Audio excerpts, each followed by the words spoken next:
अब हम करने जा रहे हैं as per NCERT last section, जिसको हम लोग कहते हैं, शॉर्टकट में बोलते हैं आरक्यू, रेस्पिरेटरी क्वोशिएंट। हिंदी में बोलते हैं श्वसनीय गुणांक।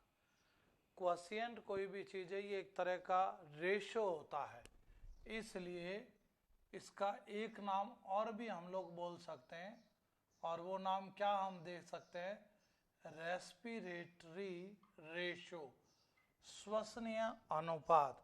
अब बात ये आती है कि रेशो किन के बीच में होता है। सीधी सी बात है, रेस्पिरेशन है तो CO2 रिलीज होती है और यूज होती है O2, यानी ये रेशो किन के बीच में हो गया, volume of release CO2 upon volume of use O2। ऐसे ही फोटोसिंथेसिस के रेस्पेक्ट में हम देखें तो RQ की जगह एक टर्म बनेगी PQ, फोटोसिंथेसिस क्वोशिएंट, लेकिन वहाँ अपोजिट होता है। अपोजिट कैसे होता है, सपोज आपने ये कर दिया PQ, तो अब यहाँ आउटपुट में कौन होता है, O2, और इनपुट में कौन होती है, CO2। तो ये PQ वाली जो बात है ये फोटोसिंथेसिस में एप्लीकेबल है, जबकि यहाँ हम लोग क्या कर रहे हैं, RQ। अब बात ये आती है कि इस RQ को कैसे निकाला गया, तो उसके लिए एक एपरेटस को यूज किया जाता है, और जिन साइंटिस्ट ने इसको सबसे पहले मेजर किया था उसका नाम था गैनोंग, और उन्हीं के नाम पर बोल दिया जाता है गैनोंग रेस्पिरोमीटर। इसके थ्रू RQ को मेजर करते हैं। एनसीईआरटी में डायग्राम नहीं दिया हुआ है, इसलिए सभी बच्चे ये काम करेंगे कि अभी ये डायग्राम फटाफट वीडियो को पॉज करें और अपने नोट्स में बनावें, क्योंकि आपके एनसीईआरटी में नहीं है। आशा है आप सभी ने ये बना लिया होगा। अब इसके हम लेबल करते हैं, कैसे कि ये जो बल्ब लाइक स्ट्रक्चर हैं, स्वलन स्ट्रक्चर, इसको हम कह देंगे गैनोंग बल्ब। यहाँ हम बात करें तो ये देखा जाए तो क्या चीज़ है, ये होता है सॉक्ड कॉटन। क्या मतलब है उसका, भीगी हुई रुई, सॉक्ड कॉटन। फिर यहाँ हम बात करें तो ये सीड है, स्पेशली कहें तो जर्मिनेटिंग सीड्स है। ओरिजिनल में यही तो रेस्पिरेटरी सबस्ट्रेट है। कभी तो हम लोग क्या करेंगे, जो ग्रेमिनी के मेंबर हैं, यानी जो अनाज के दाने हैं, उनका यूज करेंगे तो वहाँ कार्बोहाइड्रेट हो जाएगा। हमने पल्सेस को यूज कर लिया, दालों को, तो वो प्रोटीन हो जाएगा। ऐसे ही हमने तिलन को यूज कर लिया, ऑयल सीड को, तो वहाँ ऑयल यानी फैट हो जाएगा। ऐसे ही हमने कोई सकुलेंट प्लांट्स हैं, उसका कोई टिश्यू यूज कर लिया हमने, तो वहाँ ऑर्गेनिक एसिड हो जाएगा। तो इस टाइप से ये रेस्पिरेटरी सबस्ट्रेट है, और ऊपर कवर तो आप जानते हो लगाना ही पड़ेगा। फिर यहाँ देखा जाए तो ये आपके मार्क्ड ग्लास ट्यूब है, जिसके थ्रू हम लोग ये देखेंगे कि क्या चेंज आ रहा है, जो मरकरी का लेवल है उसमें क्या चेंज हो रहा है। फिर यहाँ की हम बात करें तो ये एक तरीके से रिजर्वायर डक्ट है, यानी आशय नलिका।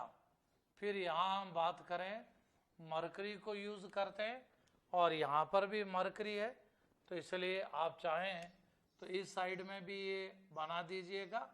और ओरिजिनल में क्या होता है कि ये जो दोनों लेवल है उनको नोट कर लिया जाता है, फिर इस लेवल में क्या चेंजेज हुए हैं उसी के थ्रू RQ को मेजर किया जाता है। कैसे मेजर किया जाता है, ध्यान दीजिएगा। आप इस तरह की एक टेबल बना लीजिएगा, ये आपके एनसीईआरटी में है नहीं, इसलिए आपके बहुत काम में आएगा। वीडियो को पॉज करें और आप लोग टेबल बनाइए। आशा है आपने ये टेबल बना ली होगी।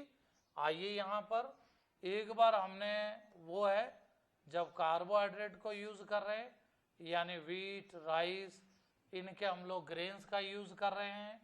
एक वो कंडीशन है जब हम फैट ऑब्लिक प्रोटीन का यूज कर रहे हैं। सपोज हमने कैस्टर को ले लिया, ऑयल हो जाएगा। यही पल्सेस को ले लेंगे तो ये प्रोटीन हो जाएगा।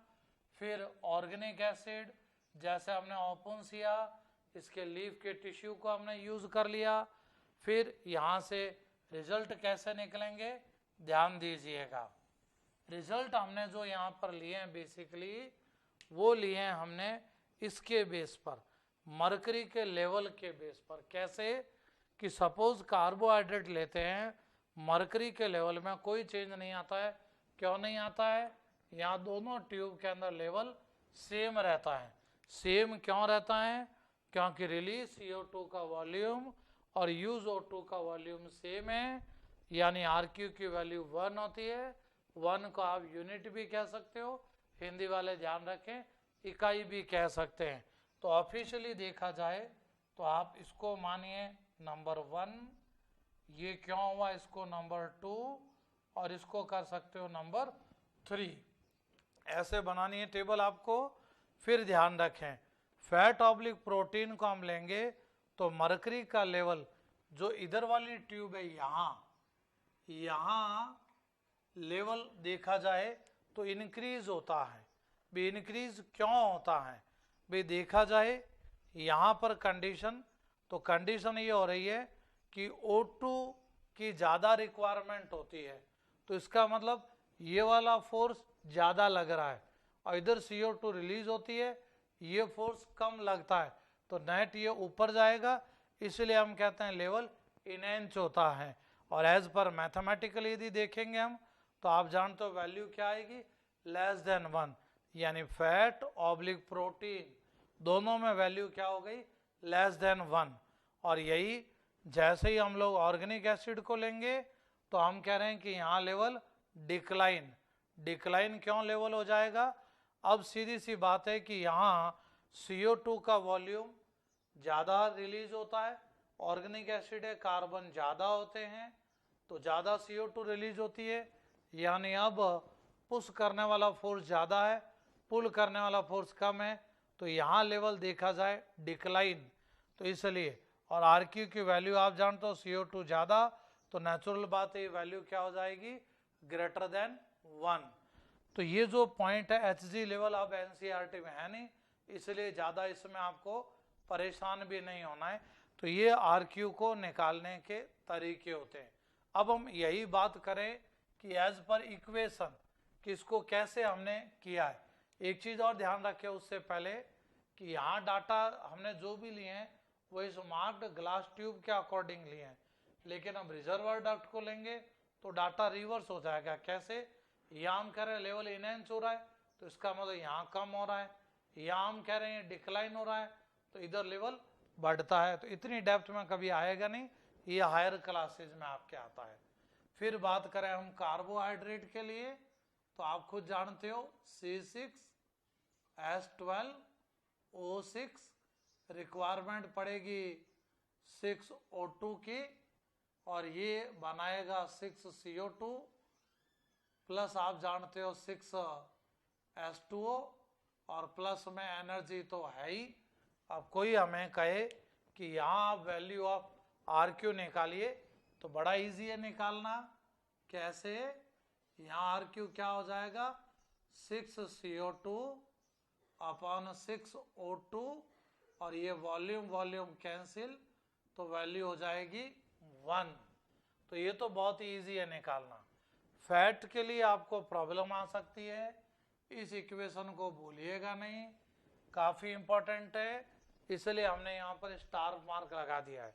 दूसरी बात यहाँ आप ध्यान दीजिए कि यहाँ हमने जो सबस्ट्रेट यूज में लिया है उस सबस्ट्रेट का नाम क्या है, ट्राइपोमेटीन।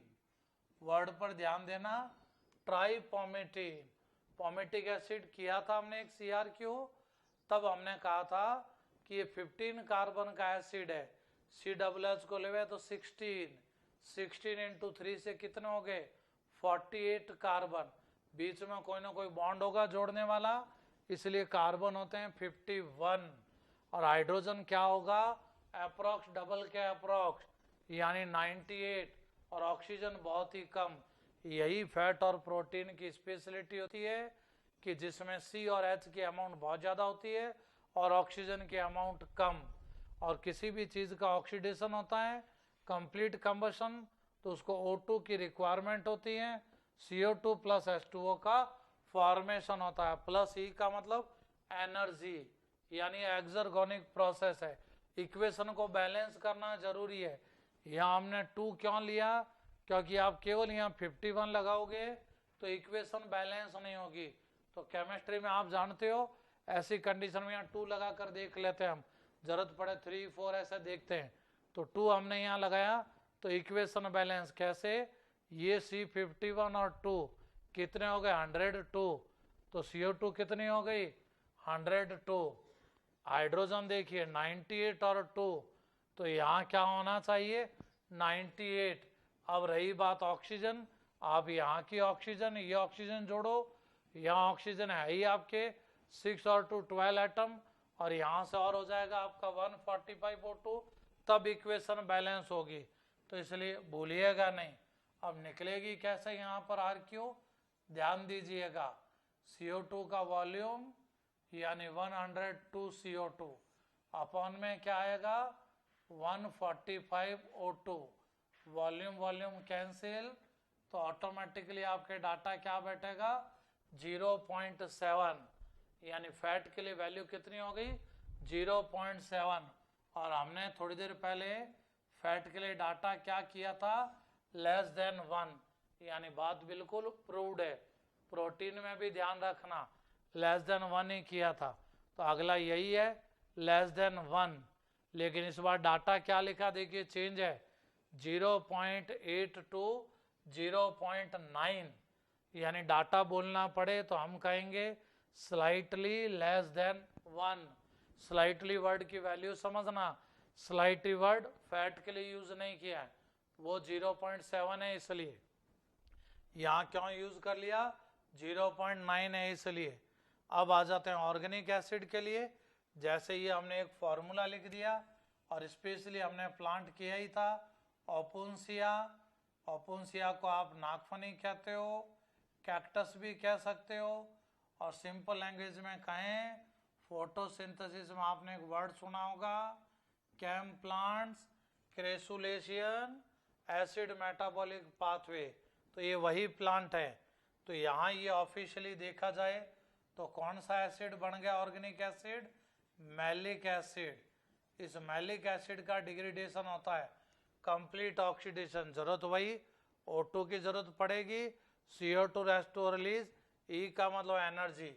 इक्वेशन को बैलेंस करें 4 CO2 3 H2O लेवे और ऑक्सीजन को यहाँ बैलेंस करें तो यहाँ हमें क्या लगानी पड़ेगी 3 O2।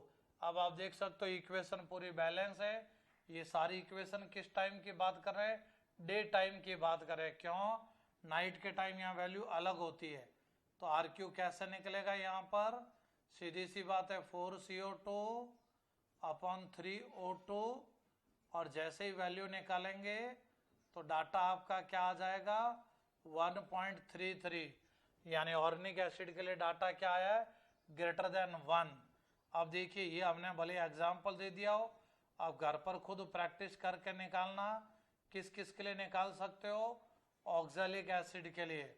ऑक्सैलिक एसिड का फॉर्मूला हम बता देते हैं H2C2O4, ऐसे ही निकालिएगा किसके लिए सक्सिनिक एसिड के लिए। तो इस टाइप से एसिड के आपको फॉर्मूले आवे तो इक्वेशन आप खुद बना सकते हो। कैसे बनेगी इक्वेशन, एसिड का फॉर्मूला लिख दिया प्लस O2 लिख दिया, प्रोडक्ट में CO2 रेस्टो, इक्वेशन को बैलेंस कर दिया। अच्छा कोई ऑर्गेनिक एसिड है वैल्यू ग्रेटर देन 1 1.33, ये दो प्रैक्टिस के तौर पर आपको खुद निकालने हैं। अब इसी प्लांट में हम बात करें नाइट के टाइम, तो मैलिक एसिड का फॉर्मेशन होता है, तो फॉर्मेशन होता है इसका मतलब CO2 रिलीज नहीं होती है।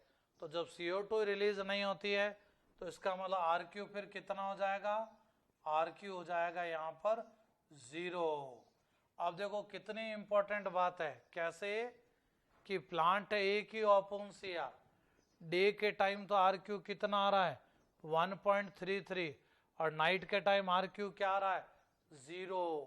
आपको याद नहीं रहे तो एक ट्रिक के तौर पर याद कर लेना, कैसे कि रात में सब कुछ क्या हो जाता है 0, इसलिए आर क्यू भी कितना हो जाता है 0, ध्यान में रखें। फिर इसी के बेस पर हम कुछ सी आर क्यू करना चाहें तो ध्यान दीजिएगा क्लासरूम क्वेश्चन पर। आप कैसे कि if this molecule is broken anaerobically then what will be R Q. यदि ये अणु टूटता है अवायवीय रूप से तो श्वसनीय गुणांक क्या होगा। ऑप्शन आपके सामने लिख दिए हैं। अब आप जानते हो क्या करना है, वीडियो का बटन पॉज और करो प्रैक्टिस। आशा है आप सबने कर लिया होगा। कुछ लोग हड़बड़ी में इसका आंसर ये कर सकते हैं, रॉन्ग है। क्यों रॉन्ग है, मान लिया ये C6H12O6 हुआ खोलने पर, यानी ग्लूकोज है, कार्बोहाइड्रेट है, लेकिन ध्यान किस पर रखो एनएरोबिकली। एनएरोबिकली तो इसका मतलब क्या हो गया, अरे याद करो वैल्यू क्या थी VCO2 अपॉन VO2, तो O2 0 है। तो आप जानते हो कोई भी चीज करे ऐसा तो एज पर मैथमेटिक्स वैल्यू क्या आएगी इन्फिनिटिव, इसलिए आंसर क्या करेंगे हम लोग ये। अब आप लोग एक और देखा जाए CRQ करें और उस CRQ के अंदर लिखिएगा आप लोग anaerobic synthesis of glucose is, first option में लिख लीजिएगा आप एंडरगोनिक प्रोसेस यानी ऊर्जा शोषी, सेकंड में इसका अपोजिट एक्सर्गोनिक, थर्ड में लिख लीजिए एंडोथर्मिक यानी ऊष्मा शोषी, और फोर्थ में लिख लीजिए 1 और 3। तो करें आप लोग सारे, ट्राई करें इस चीज की, पॉज बटन दबाएं। मन में आ सकता देखिए एनारोबिक है, रेस्पिरेशन के कारण लग सकता है कि एक्सर्गोनिक कर दें, नहीं। क्यों नहीं, क्योंकि लैंग्वेज देखिए वर्ड क्या दिया हमने सिंथेसिस वर्ड दिया है, और किसी चीज का बढ़ना यानी एनर्जी की रिक्वायरमेंट, तो ये एंडरगोनिक भी है एंडोथर्मिक भी है, इसलिए आंसर ओरिजिनल में हम क्या करेंगे 1 और 3 यानी दोनों प्रोसेस है, ध्यान में रखिएगा। अब एक इंपॉर्टेंट लाइन और एनसीईआरटी ने जो लास्ट में दी है, pure proteins and pure fats are never used as respiratory substrate, और उसका रीजन आपने एम्फीबॉलिक पाथवे में भी किया है। अब आते हैं हम इसके कुछ थोड़ा बहुत जो एक्स्ट्रा टॉपिक्स हैं उनके ऊपर। जैसे कई बार एनर्जी की वैल्यू के बारे में पूछ लिया जाता है, ये टॉपिक जूलॉजी के अंदर आपको मिल जाएगा जब आप डाइजेस्टिव सिस्टम पढ़ते हैं, वहाँ पर बात हो रही है रेस्पिरेटरी सबस्ट्रेट्स की। तो आप खुद जानते हो ये सबस्ट्रेट कार्बोहाइड्रेट हो सकता है, फैट हो सकता है, और इवन ये प्रोटीन हो सकता है। फिर हम यहाँ जो वैल्यू निकाल रहे हैं, दो तरह की वैल्यू, दो तरह के डाटा को कंपेयर कर रहे हैं। एक है ग्रॉस कैलोरीफिक वैल्यू यानी सकल कैलोरी मान कितना है, दूसरा हम ले रहे हैं फिजियोलॉजिकल वैल्यू यानी शरीर क्रियात्मक मान कितना है, फिजियोलॉजी के अकॉर्डिंग ये कितना होता है। तो ये डाटा आप याद रखिएगा, कभी भी आपको असेंडिंग डिसेंडिंग करके डाटा दे देगा तो प्रॉब्लम खड़ी हो जाएगी। एग्जाम्पलर में जब आप करोगे तो आपको एक क्वेश्चन भी इसके ऊपर मिलेगा, सब्जेक्टिव क्वेश्चन है, उसके ऊपर भी आप विशेष ध्यान दीजिएगा।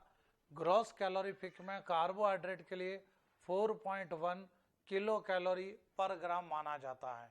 सभी जगह यूनिट यही रहेगी। फैट के अंदर जो डाटा है वो आपने भी सुना होगा कि कार्बोहाइड्रेट के डबल से थोड़ा ज़्यादा होता है, स्लाइटली मोर देन डबल, तो ये डाटा होता है 9.45। प्रोटीन के लिए हम बात करें तो कार्बोहाइड्रेट से थोड़ा ज़्यादा होता है 5.65। तो तीनों डाटा आप अपने दिमाग में एकदम फिट रखिएगा। ऐसे ही फिजियोलॉजिकल वैल्यू की हम बात करें तो कार्बोहाइड्रेट और प्रोटीन के लिए डाटा सेम होता है 4.0 किलो कैलोरी पर ग्राम, और यही फैट के लिए जब हम बात करेंगे तो ये डाटा उसके डबल से थोड़ा ज़्यादा यानी 9.0। तो इसलिए ध्यान रखिएगा वो आपको ग्रॉस कैलोरीफिक वैल्यू पूछ रहा है या फिजियोलॉजिकल वैल्यू पूछ रहा है। इसके ऊपर काफ़ी अच्छे क्वेश्चंस आपके बन सकते हैं। तो ये हमने जूलॉजी से एक टॉपिक लिया है, डाइजेस्टिव सिस्टम से, ध्यान में रखिएगा। अब हम आ जाते हैं लास्ट टॉपिक पर। यदि आपको आउटलाइन याद है तो हमने कहा था आपको कि कुछ टॉपिक हमें एनसीईआरटी से एक्स्ट्रा भी करने पड़ेंगे। उन्हीं में से एक टॉपिक का नाम था फैक्टर्स अफेक्टिंग रेस्पिरेशन, श्वसन को प्रभावित करने वाले कारक। और इन फैक्टर्स के अंदर सबसे मेन और बड़ा जो फैक्टर है वो होता है टेम्परेचर।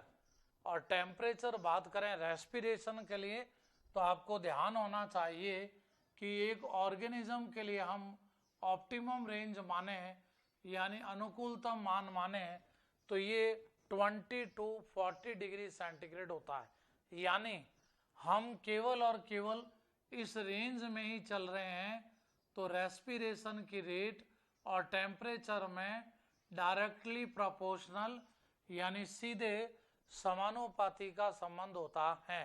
लेकिन इस रेंज से डिविएट हो जावे, डिविएट का मतलब क्या हो गया कि टेम्परेचर बिलो 20 डिग्री सेंटीग्रेड हुए और यहाँ अबव 40 डिग्री सेंटीग्रेड हुए तो विचलन होने पर रेस्पिरेशन की रेट दोनों ही कंडीशन में डिक्लाइन होती है, भूलिएगा नहीं। इसी चीज को हम ग्राफ से करना चाहें कि कैसे, तो वो भी आप लोग कर सकते हो।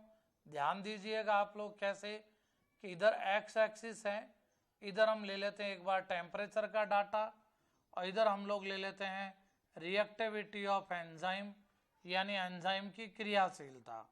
ग्राफ यदि हम बनाएंगे तो इस तरीके का ग्राफ यहाँ पर आएगा, यानी ये ऑफिशियली कहें तो 3 पॉइंट हो गए हैं। इस पॉइंट को हम लोग क्या कहेंगे, मिनिमम पॉइंट यानी न्यूनतम बिंदु। इस बीच वाले को हम लेवें तो इसे हम लोग क्या कहेंगे, ऑप्टिमम पॉइंट यानी अनुकूलतम बिंदु। और इस पॉइंट को हम लेवें तो ये क्या हो जाएगा, मैक्सिमम पॉइंट। तो यहाँ आपने ध्यान दिया होगा कि इस पॉइंट पर रिएक्टिविटी 0, मैक्सिमम पर भी 0, लेकिन यहाँ देखा जाए तो रेस्पिरेशन की रेट मैक्सिमम होती है। लेकिन उसके रीज़न क्या है, वे रीज़न सीधा सा है कि यहाँ जो एंजाइम होते हैं ये इनएक्टिव हो जाते हैं, यानी 0 डिग्री या माइनस में जाएंगे तो एंजाइम इनएक्टिव हो जाते हैं, निष्क्रिय हो जाते हैं।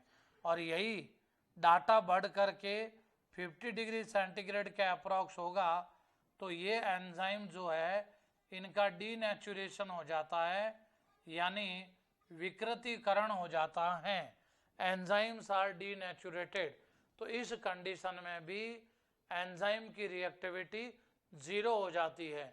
इसी के बेस पर हम एक बात समझ सकते हैं, आपने सुना होगा एक रिसर्च इंस्टीट्यूट है जिसका नाम है CPRI, central potato research institute. लिख लीजिएगा full form, central potato research institute. ये इंस्टीट्यूट किस जगह है, शिमला। और शिमला में भी पर्टिकुलर जगह की हम बात करें तो ये कुफरी में है। यहीं पर क्यों है, मान लीजिए आप देश के एग्रीकल्चर मिनिस्टर हैं, आपका मन कर सकता है कि पोटैटो मेरी फेवरेट सब्जी है तो ये तो आपके घर के पास यानी बीकानेर में होना चाहिए। पॉसिबल नहीं है। क्यों, हिल स्टेशन में होना चाहिए, ठंडे एरिया में होना चाहिए। कैसे होना चाहिए? टेम्परेचर होगा कम तो रेस्पिरेशन की रेट होगी कम, स्टोर्ड फूड मटेरियल टूटेगा कम, यानी स्टोर्ड फूड ज़्यादा, पोटैटो का साइज प्रॉपर होगा। इसीलिए CPRI का जो हेडक्वार्टर है वो शिमला में रखा गया है। अब इस पर बेस्ड क्वेश्चन कैसे आ सकते हैं? एक CRQ ध्यान दीजिए जो कई बार स्टूडेंट रॉन्ग कर देते हैं कि suppose temperature increases greater than 40 degree centigrade then what will happen, तो क्या घटित होता है? फर्स्ट ऑप्शन में दे दिया जाता है रेस्पिरेशन रेट डिक्लाइन, सेकंड में दे दिया जाता है rate of photosynthesis decline, third में दे दिया जाता है both respiration and photosynthesis rate decline, और फोर्थ ऑप्शन में दे दिया जाता है photosynthesis respiration rate declines earlier than the respiration rate. तो ये आपके सामने 4 ऑप्शन दे दिए गए। एक सपोज फिफ्थ ऑप्शन और ले लेते हैं, और ये ऑप्शन है both rate of respiration and photosynthesis increases. 5 option दे दिए आपके सामने। अब आपको आंसर इसका करना है। ऑप्शन एक बार और सुने आप लोग। फर्स्ट में रेस्पिरेशन रेट डिक्लाइंस, सेकंड में फोटोसिंथेसिस डिक्लाइंस, थर्ड है both respiration rate and photosynthesis decline, fourth में है photosynthesis declines earlier than respiration, और फिफ्थ ऑप्शन है both respiration rate and photosynthesis rate increases. Video को पॉज करें, अब आप लोग खुद ट्राई करें। आशा है आप लोगों ने कर लिया होगा। और यहाँ पर आंसर हम लोग इसका करेंगे फोर्थ। क्यों करेंगे हम लोग फोर्थ? कि फोटोसिंथेसिस के लिए जो टेम्परेचर रेंज होती है ऑप्टिमम टेम्परेचर की, वो नैरो होती है, यानी रेट ऑफ फोटोसिंथेसिस पहले डिक्लाइन होगा और रेट ऑफ रेस्पिरेशन बाद में। डिक्लाइन जरूर होंगे क्योंकि दोनों में क्या कंडीशन हो रही है कि अबव 40 डिग्री जा रहे हैं, यानी एंजाइम किधर बढ़ रहे हैं?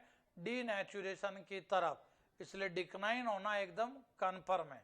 ध्यान में रखिएगा इस चीज को, काफी इंपॉर्टेंट क्वेश्चन है। एग्जाम आने पर कई सारे लोग इसको रॉन्ग कर सकते हैं। ये फैक्टर NCERT ने रैंडमली जगह जगह दिया हुआ है, जैसे एंजाइम पोर्शन बायोमोलिक्यूल में आएगा, वहां पर आपको ये ग्राफ मिलेगा, तो इसलिए इसको हम भूल नहीं सकते हैं। फिर इसी के बाद हम लेवें सेकंड फैक्टर ऑक्सीजन। तो ये तो आप जानते हो ऑक्सीजन का डायरेक्ट लिंक हो गया किससे? एरोबिक रेस्पिरेशन से, यानी ऑक्सीजन की कंसंट्रेशन बढ़ाते हैं तो रेस्पिरेशन रेट भी इंक्रीज होती है। और वैसे भी आपको याद होना चाहिए कि जब हमने ETS किया था, इलेक्ट्रॉन ट्रांसपोर्ट सिस्टम, तो ऑक्सीजन को हमने कहा था ये क्या होता है? Final electron acceptor. तो उस हिसाब से भी देखें तो ऑक्सीजन का एक वाइटल रोल होता है, भूलिएगा नहीं। एनारोबिक रेस्पिरेशन की बात करें, वहां आप जानते हो ऑक्सीजन का रोल नहीं होता है। और इस ऑक्सीजन के रोल को स्पेशली लुईस पास्चर ने बताया था। तो कई बार इससे रिलेटेड एक फिनोमिना भी आ जाता है, पास्चर इफेक्ट, तो उसका भी थोड़ा बहुत आप ध्यान में रखिएगा। लेकिन यहाँ आपको जरूरत नहीं है क्योंकि वो अब NCERT में है नहीं। बात करें CO2 की, तो ये आप जानते हो CO2 तो क्या हो गया? एक प्रोडक्ट हो गया। और केमिस्ट्री का रूल है कि प्रोडक्ट को बढ़ते ही वहां से रिमूव कर लेवे, तब रिएक्शन क्या होगी? आगे से आगे बढ़ेगी, फॉरवर्ड डायरेक्शन में जाएगी। यानी CO2 यदि इकट्ठा होती जाएगी तो रेस्पिरेशन की रेट कम हो जाएगी। यानी रेस्पिरेशन की रेट और CO2 में आपस में क्या रिलेशन होता है? इनवर्स, व्युत्क्रम संबंध होता है। इसीलिए एक प्रोसेस होता है CO2 स्टोरेज, यानी आजकल जो फ्रूट्स और वेजिटेबल्स है उनको कोल्ड स्टोरेज की तरह ऐसी जगह में भी स्टोरेज करते हैं जहाँ CO2 रिच एनवायरनमेंट है। क्यों? हमारा पर्पस ही क्या होगा, रेस्पिरेशन की रेट कम हो जावे, उससे उनका जो प्रिजर्वेशन टाइम है वो ऑटोमेटिकली बढ़ जाएगा, लॉन्ग टाइम तक ये फ्रेश रहेंगे। फिर ऐसे ही हम फैक्टर लेवे वाटर, तो ऑफिशियली देखें तो ये भी क्या होता है इसके डायरेक्टली प्रोपोर्शनल। क्यों? वाटर को आप सीधा किससे लिंक कर सकते हो, हाइड्रेशन यानी जल योजन, और ये हाइड्रेशन किस पर असर डालेगा, प्रोटोप्लाज्म यानी एंजाइम पर डालेगा। सपोज एक एग्जांपल लें, जैसे ड्राई सीड है, तो ड्राई सीड में आप जानते हो वाटर की अमाउंट कम, तो ऑटोमेटिकली रेस्पिरेशन की रेट क्या होती है, कम। जैसे ही हमें उसको जर्मिनेट करना है हम उसको मॉइस्चर प्रोवाइड करते हैं, यानी हम उसके अंदर वाटर कंटेंट बढ़ाते हैं, H2O के अमाउंट बढ़ाते हैं। किस लिए? पहले तो वो प्रोटोप्लाज्म एक्टिव हो, फिर एंजाइम एक्टिव हो, अंदर के फूड मटेरियल का डाइजेशन होवे, इसलिए डायरेक्टली प्रोपोर्शनल। फिर हम बात करें इंजरी, तो कई बार किसी भी टिश्यू को सपोज इंजरी हो गई है, तो अब वहाँ आसपास की जो सेल्स है आप जानते हो वो चाहेगी कि जल्दी से जल्दी ये हिल होवे, तो हिल होने पर वहाँ एक टाइप से रेस्पिरेटरी सबस्ट्रेट ज़्यादा इकट्ठा हो जाता है, तो जब सबस्ट्रेट इकट्ठा हो गया है तो रेस्पिरेशन की रेट बढ़ेगी। अब मान लो इंजरी हुई तो वाउंड हो जाता है, घाव, इसीलिए यहाँ ये जो सडन रेस्पिरेशन रेट बढ़ रही है उसके लिए एक वर्ड यूज होता है, कौन सा, वाउंड रेस्पिरेशन, यानी जख्म वाला श्वसन। ध्यान में रखें इस चीज को। फिर हम बात करें लाइट की, लाइट का आप जानते हो रेस्पिरेशन पर कोई डायरेक्ट रोल नहीं होता है, इसलिए ये कोई बड़ा फैक्टर है नहीं, क्योंकि लाइट मॉर्निंग में तो भी रेस्पिरेशन होगा, नाइट में तो भी रेस्पिरेशन होगा, दोपहर में भी रेस्पिरेशन होगा। वेवलेंथ की बात करें तो वही फैक्टर यहाँ होता है, तो इसलिए लाइट का कोई डायरेक्ट इफेक्ट नहीं होता है। अब हम बात करें हार्मोन की, इनका रोल होता है, कैसे रोल होता है, हार्मोन में आपने सुना हो एक स्पेशल हार्मोन होता है प्लांट में जिसको हम बोलते हैं CH2 डबल बॉन्ड CH2, आप ऑर्गेनिक की लैंग्वेज में इसको कहते हो इथाइलिन, लोग एथीन भी कहते हैं। ये एक ऐसा हार्मोन है कि जिसकी प्रेजेंस में हम यदि फ्रूट्स को रख देंगे तो वहाँ सडनली रेस्पिरेशन की रेट इंक्रीज हो जाती है, और इसीलिए इसको हम फ्रूट राइपनिंग हार्मोन भी कहते हैं। तो ये इस टाइप से सडन जो रेस्पिरेशन की रेट में इंक्रीज होती है उस रेस्पिरेशन को हम लोग क्या बोलते हैं, क्लाइमेक्टोरिक रेस्पिरेशन। और ऐसे फ्रूट्स को हम लोग क्या बोलते हैं, क्लाइमेक्टोरिक फ्रूट्स। तो भूलिएगा नहीं, बहुत ही इंपॉर्टेंट चीज है। तो ये भले ही एनसीईआरटी में नहीं हो लेकिन इनके ऊपर आज भी आपके क्वेश्चंस आ सकते हैं, तो गलती नहीं होए। क्लाइमेटोरिक रेस्पिरेशन क्या चीज है, इनहिबिटर्स। अब आपने ध्यान दिया होगा कई ऐसी हैवी मेटल्स होती है जो पॉइजन की तरह से काम करती है, सपोज मरकरी को ले लेवे, लेड को ले लेवे, तो ये जो हैवी मेटल्स होती है ये कई ऐसी मेटल्स हैं जो इलेक्ट्रॉन ट्रांसपोर्ट सिस्टम को इनहिबिट करते हैं। इवन साइनाइड को ले लेवें, वो भी इस प्रोसेस को रोकता है। तो ये सब रेस्पिरेशन को कम करने वाले हैं, इनहिबिट करने वाले हैं, इसीलिए इनको इनहिबिटर्स बोलते हैं। तो बोलिएगा नहीं इन चीज को। तो ये आपके होते हैं रेस्पिरेशन को अफेक्ट करने वाले फैक्टर्स। फिर ध्यान दीजिए नीट 2013 एक बार बड़ा ही अच्छा क्वेश्चन आया था उसके एग्जाम के अंदर। किस टाइप से आया था, क्रिएटेड क्वेश्चन है, उससे पहले ये कभी भी बुक्स में था नहीं, उसके बाद आप इनको हाइपोथेटिकल क्वेश्चंस भी बोल सकते हो एकदम। और इस टाइप के क्वेश्चंस यदि आपके राइट होने लग जावे तो इसका मतलब आपको काफी कुछ बातें समझ में आ गई है। ये पूरे रेस्पिरेशन को एक बार वापस इंक्लूड करेगा, तो बड़े ढंग से ध्यान दीजिएगा। क्या दिया गया क्वेश्चन में? 3 boxes in this diagram represent 3 major biosynthetic pathway in aerobic respiration. Arrow represent net reactants or product. Then what will show arrow number 4, 8 and 12? Hindi वाले ध्यान दीजिए क्या लिखा हुआ है यहाँ पर।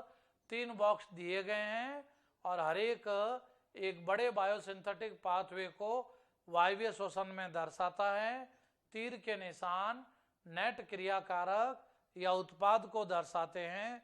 तो आप ये बताइए कि जो एरो नंबर 4, 8 और 12 है ये किस बात को रिप्रेजेंट करते हैं? तो ये 3 पाथवे हो गए, पाथवे ए, पाथवे बी, पाथवे सी। और फिर ये यहाँ पर आपको नंबरिंग दे रखी है 1, फिर ये 2, ये 3, 4, 5, 6, 7, 8, 9, 10, 11 एंड 12। और यहाँ एंट्री जो हो रही है वो ऑफिशियली देखा जाए तो किसकी एंट्री हो रही है? ग्लूकोज की। अब आप लोग ऑनेस्टी के साथ वीडियो को पॉज करें और एक बार विद ऑनेस्टी इन चारों ऑप्शन में जवाब देने की कोशिश करें। आप सभी लोगों ने आशा है ये क्वेश्चन कर लिया होगा। हो सकता है आप में से कई लोगों ने इसका आंसर NaDH किया है। क्यों किया है? मन में हो सकता है सबके ख्याल हो कि सर ये 4 है और ये जो पाथवे है इसमें NaDH बनता है, इस पाथवे में भी बनता है और इस पाथवे में भी बनता है। हो सकता है अपनी जगह राइट हो, पूरी तरीके से बैठ सकता है। मे भी कुछ स्टूडेंट ऐसे भी हैं आप में से जिन्होंने हो सकता है सेकंड आंसर किया हो। क्यों किया हो? लग सकता है किसी को भी कि सर ये ग्लाइकोलाइसिस है और आप ही ने कहा था कि जो सेकंड लास्ट स्टेप है उसका नाम एनहाइड्रेशन है, निर्जलीकरण। तो यहाँ वाटर के मॉलिक्यूल रिलीज हो रहे हैं। 4 नंबर इसलिए बैठ सकता है। 8 नंबर मन में आ सकता है कि सर क्रेब्स साइकिल माने CO2 प्लस H2O, हो सकता है। लग सकता है कि सर 12 सर ETS माने तो मेटाबॉलिक वाटर है, बिल्कुल बैठ सकता है। यानी समस्या हो गई। आंसर ये भी हो सकता है, आंसर ये भी हो सकता है, लेकिन ओरिजिनल में आंसर इसका क्या होगा? First number ATP। ना तो ये होगा और नहीं इसका आंसर ये होगा। FADS2 में आप सभी जानते हो कोई पॉसिबिलिटी है नहीं। क्यों नहीं है? क्योंकि ये तो 2 ही जगह रोल होता है इसका, या तो क्रेब्स साइकिल है और या ETS। और यहाँ तो 3 पाथवे है तो इसलिए 3 हर पाथवे के अलग अलग एरो बताने हैं, तो ये तो पॉसिबल है ही नहीं। तो इसलिए सबसे पहले इसको तो एलिमिनेट कर ही देवे कि ये आंसर नहीं हो सकता है। अब आप खुद दिमाग लगाइए, यहाँ पर ये ग्लूकोज है, फिर ग्लूकोज के बाद में 1 मॉलिक्यूल एंटर कर रहा है यहाँ पर। तो ये 1 मॉलिक्यूल कौन हो सकता है? मन में आ सकता है एक्टिव करने वाला ATP हो सकता है, बिल्कुल हो सकता है। मन में आ सकता है सर NAD+ हो सकता है, बिल्कुल हो सकता है, सोचने में कुछ नहीं है। मन में आ सकता है सर क्या पता SLP है, तो SLP के अकॉर्डिंग यहाँ ADP हुआ और यहाँ ATP बन गया, बिल्कुल सही जजमेंट है, सोच सकते हैं एकदम प्रॉपरली। लेकिन ये कन्फर्म है कि 2 नंबर जो है वो पाथवे बी में जा रहा है, तो इसका मतलब 2 नंबर कहीं ना कहीं कौन है? Pyruvic acid. तो सबसे पहले तो आपको ये आइडेंटिफाई करना है कि ये A, B और C आखिर है क्या। A देखा जाए तो ग्लाइकोलाइसिस है यानी EMP पाथवे। B की बात करें तो B कौन है? क्रेब्स साइकिल यानी TCA साइकिल। और C कौन है? C होता है ETS, इलेक्ट्रॉन ट्रांसपोर्ट सिस्टम। हो सकता है कि आप में से कुछ लोगों ने मिस्टेक कर दी है। कैसे मिस्टेक कर दी है? हो सकता है आपने यूं मान लिया हो कि सर ये ग्लाइकोलाइसिस, ये लिंक रिएक्शन और ये क्रेब्स साइकिल, तो फिर आपका क्वेश्चन होगा ही नहीं। क्योंकि आपको बाकी एरो का बैलेंस भी देखना है कि बाकी एरो आखिर किस चीज को रिप्रेजेंट करते हैं। अब आप ध्यान दीजिए यहाँ पर कि ये ग्लाइकोलाइसिस है, पायरुविक एसिड है, ये आप जानते हो बी यानी क्रेब साइकिल में एंटर करता है। ए में आपने ध्यान दिया जो बनता है वो डायरेक्ट सी यानी ईटीएस में एंटर कर रहा है। तो इसका मतलब ये हो गया कि जो थर्ड नंबर है वो साइटोप्लाज्म में बढ़ने वाला कौन है, NADH और H+ है, और इसी को सी के अंदर एंटर करना पड़ता है। तो इसका मतलब ये हो गया कि ये जो 4 नंबर है ये ऑफिशियली कौन है, ATP। और रही बात फर्स्ट नंबर, तो ये SLP का स्टेप करें हम तो ADP। और इवन आप ये भी नहीं करते हो, आपको लगे कि NADH H+ है सर, तो आप इसको इवन ये भी मान सकते हो कि ये NAD+ है, तो ये भी आपका चलेगा। फर्स्ट नंबर ADP भी ठीक है और NAD+ भी ठीक है। वैसे NAD+ करते हो तो ज़्यादा बेटर है। फिर ऐसे ही हम बात करें पाथवे बी में, अब आप जानते हो कि 5 की एंट्री हो रही है, 8 कहीं ना कहीं फॉर्म हो रहा है। 8 नंबर फिर से देखा जाए तो वही बात है, ATP है। फिर याद करें यहाँ पर C 6 और 7, तो 6 और 7 कौन हो सकते हैं, खूब सारे यहाँ NADH H+ का फॉर्मेशन हुआ था। 7 नंबर की हम बात करें FADH2 या एंटर करते हैं तो ये FADH2 है। और 9 और 10 कोई दिक्कत वाली बात है नहीं। 12 नंबर तो आप जानते हो ऑटोमेटिकली कौन है, ATP। 11 का फॉर्मेशन होता है तो 11 नंबर आप जानते हो कौन है, H2O। लेकिन ETS में बना है, ETS में बना है तो इसका मतलब ये कौन सा हो गया है, मेटाबॉलिक वाटर यानी उपापचयी जल। यानी क्वेश्चन की मेन थीम है ये ग्लाइकोलाइसिस, ये क्रेब साइकिल और ये इलेक्ट्रॉन ट्रांसपोर्ट सिस्टम। तो ध्यान में रखिएगा इन चीज को। अब इसी के बेस पर हम लोग कुछ और जो CRQ है, कुछ और क्वेश्चंस है, उनकी प्रैक्टिस भी हम लोग करते हैं। यहाँ पर ध्यान दीजिएगा आप लोग कौन कौन से क्वेश्चंस हैं जिसको हम और प्रैक्टिस के तौर पर ले सकते हैं। सपोज कई बार क्वेश्चन आता है, क्या क्वेश्चन आता है, ध्यान दीजिएगा आप लोग कि एक CRQ आ गया आपके सामने, what will B efficiency of aerobic respiration, यानी वायवीय श्वसन की दक्षता कितनी होती है। अब ऑप्शन आ गए आपके सामने 45%। फिर हम लेवें सेकंड ऑप्शन आपके सामने आ गया 35%। थर्ड ऑप्शन आ गया आपके सामने 100%। और फोर्थ ऑप्शन आ गया आपके सामने 75%। तो अब करो आप लोग पॉज बटन दबाइए, वीडियो में ट्राई करो अपनी तरफ से। बॉटनी या इवन कोई सब्जेक्ट हो, CRQ देते ही तुरंत वीडियो पर पॉज बटन पहले आपको खुद करना है, फिर टीचर जो सॉल्व करे उधर ध्यान दीजिए।